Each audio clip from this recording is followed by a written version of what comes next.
Okay, so this is Agarose Gel Electrophoresis. In this video, I'll just kind of go over what this lab technique is, why we use it, what it's useful for. Let's just dive straight into it. So first, I want to just start with some motivation, just as something that maybe you can see like why we would ever need something like this before I even explain what it is.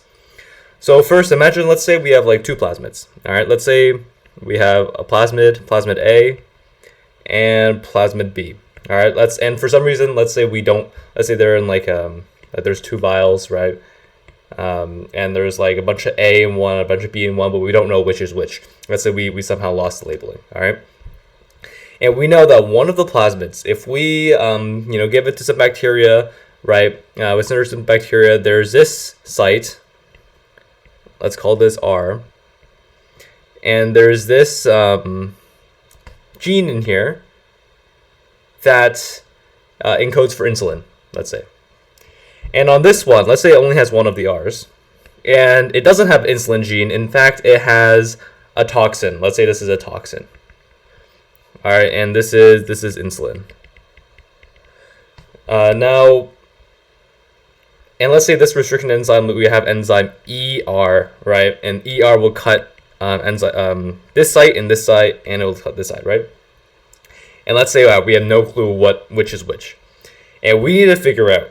Now we need to figure out which plasmid is A and which plasmid is B. Let's say they're both 2500 base pairs. Now, if we know that this guy is gonna be, let's say, let's say 400 base pairs, right? After we cut it. Right, because imagine we cut this guy. What are we gonna get? We're gonna get one strand like that, and the other strand is like that. This guy's gonna be 400 base pairs, right? And this guy will be 2100 base pairs.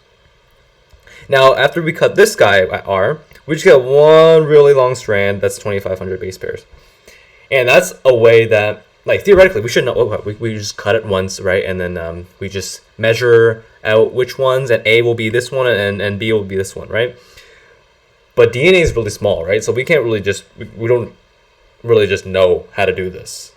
And that's kind of where electrophoresis comes in.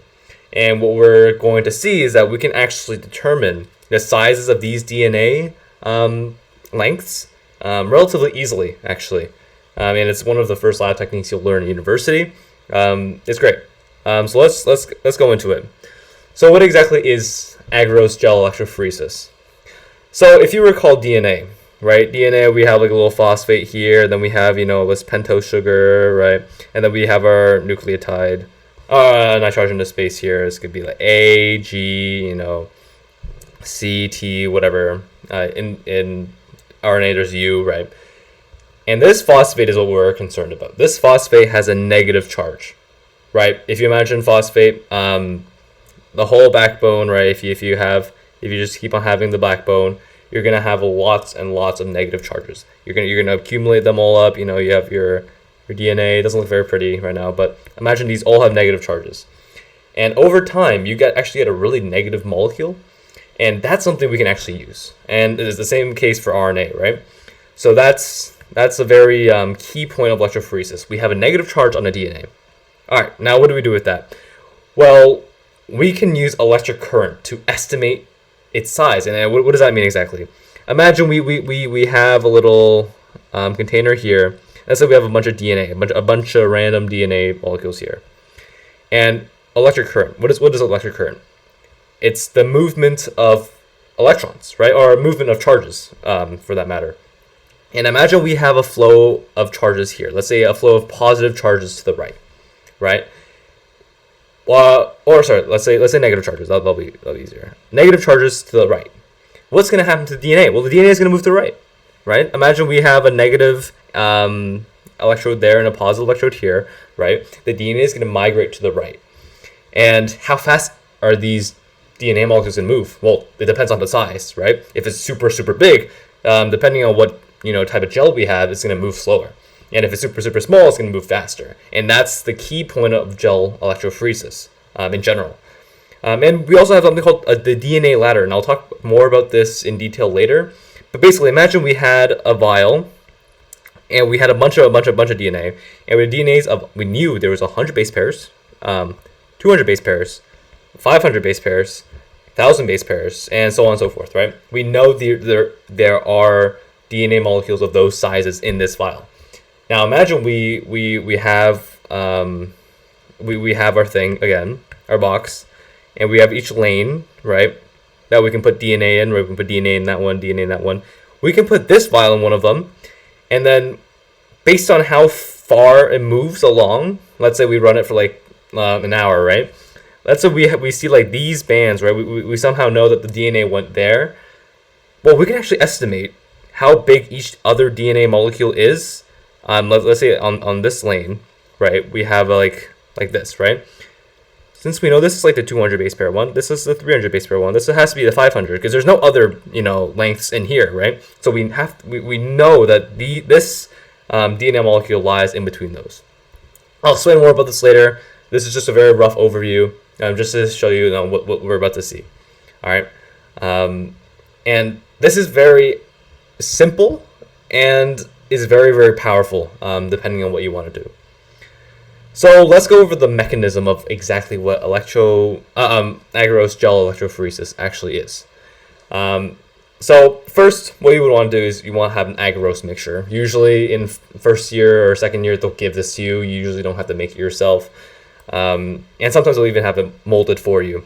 And when they do mold it, or when you mold it for that matter, let's say you have this mold here, right? It's going to be like something like this, right?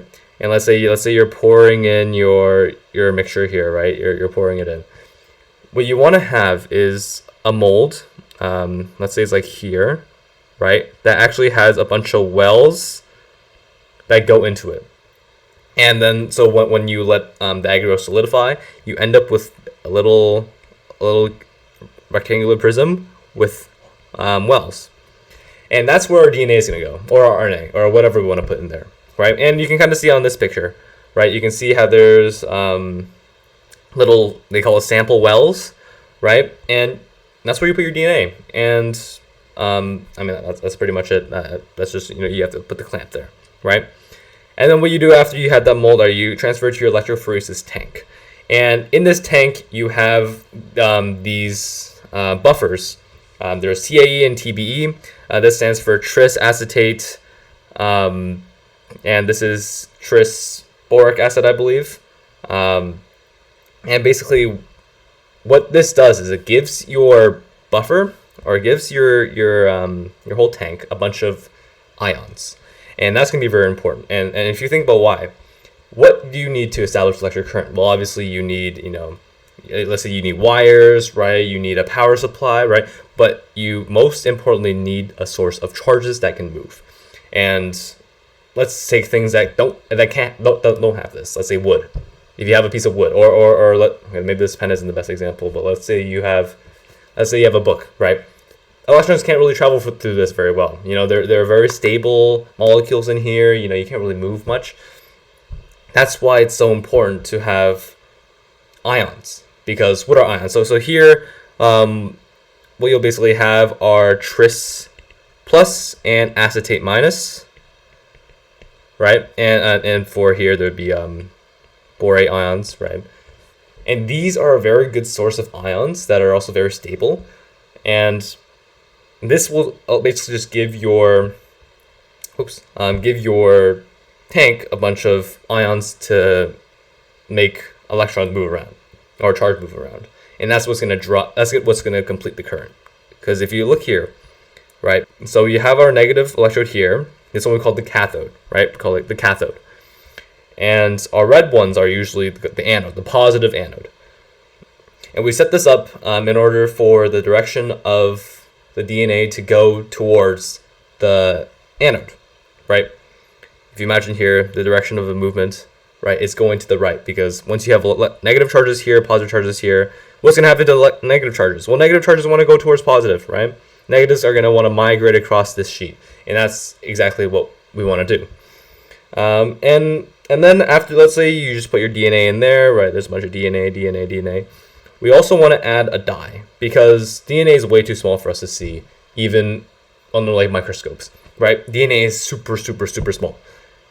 So what do we want to do? Well, we want to dye it somehow. And usually we can use ethidium bromide, right? But this is actually known to be a little carcinogenic, which basically just means like you can cause cancers and stuff like that, right? So usually, especially in labs in like university, we use cyber safe dye, which a lot more safe and does the job done anyway, right? And basically what this does is when we can, actually, well, let's go on to the next slide. We will be able to see under blue light. So, all right, before we even do that, all right, we turn on the power supply. All right, if we imagine back here, we turn on this power supply. Usually we do 10 volts per centimeter. Let's say you have like, but between the electrodes, right? Let's say between your electrodes, there's like 50 centimeters, right? That means you would want to have a voltage of 500 volts. Hopefully you don't have 50 centimeters of space between those, because that's a pretty high voltage. But okay, maybe a more realistic one is more like let's say 20 centimeters. Then you would have 200 volts going on for your power supply. Yeah, and then once you turn it on, the DNA RNA will migrate towards the anode. You won't be able to see it. And let's say you want to run it for between 45 to 90 minutes. There's no real set rule. You don't want to do it too short so you can actually see the differences, right? But you want to do it too long, because if you do it too long, imagine you have like a DNA that's like right here, right?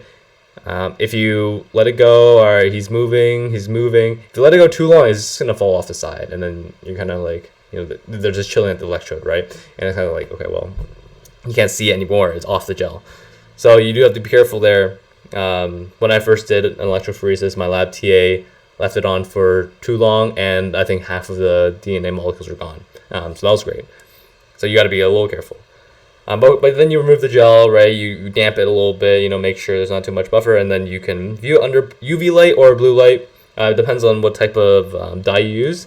And you'll see something like this. Maybe not as pretty as this image depicts it, but it looks something like this, where you have a bunch of little bands, right? And those bands correspond to your DNA. So if you look here, like right here, you see a big bright band. There's some DNA right there. All right, DNA's there. And then if you look at the left, you see a bunch of DNA. And actually, I don't know what this picture is trying to show, but I'll show it in the next picture.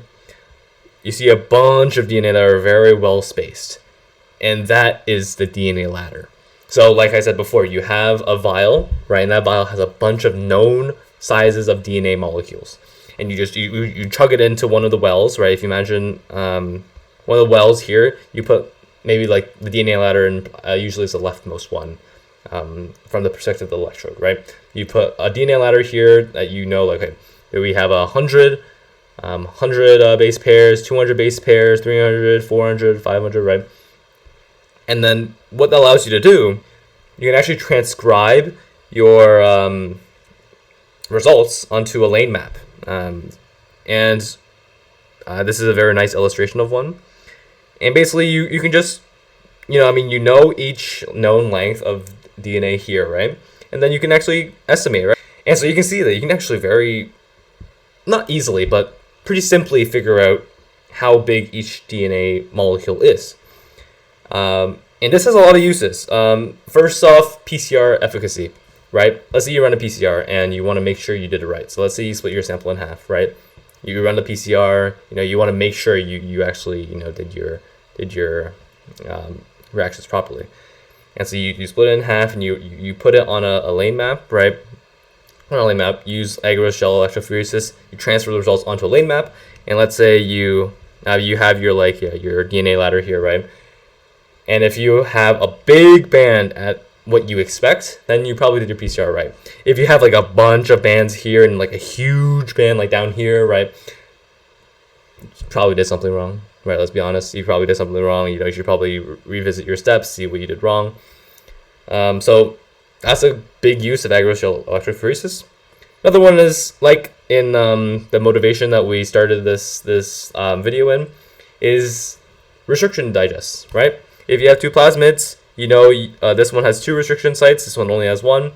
Let's say this is A, this is B. You can very easily determine which is A and which is B, right? This is done very, very commonly, especially because you can't see it, right?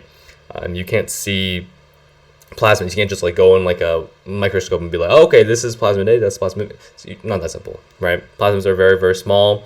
You can't tell differences in like between each nitrogenous space just using a microscope, right? So this is what you got to do. And another use is determining DNA sizes for DNA sequencing, because imagine you want to sequence a DNA strand and the DNA is too long, right? Let's say your sequencing technique is great for 300 base pairs, and you accidentally give it like a 3,000 base pair one, right? Might be a little tough. So it's a very, very good way of just like making sure you have the right DNA sizes for what you're trying to do. And that's about it. That's Agarose Gel Electrophoresis. Later I will cover polyacrylamide gel electrophoresis, as well as all of like subcategories like native page, SDS page, reducing SDS page, etc., right? I hope this was a good introduction, right? Hopefully everything made sense. It's a very cool technique, and it's very good to know. Yeah, there's Agarose Gel Electrophoresis.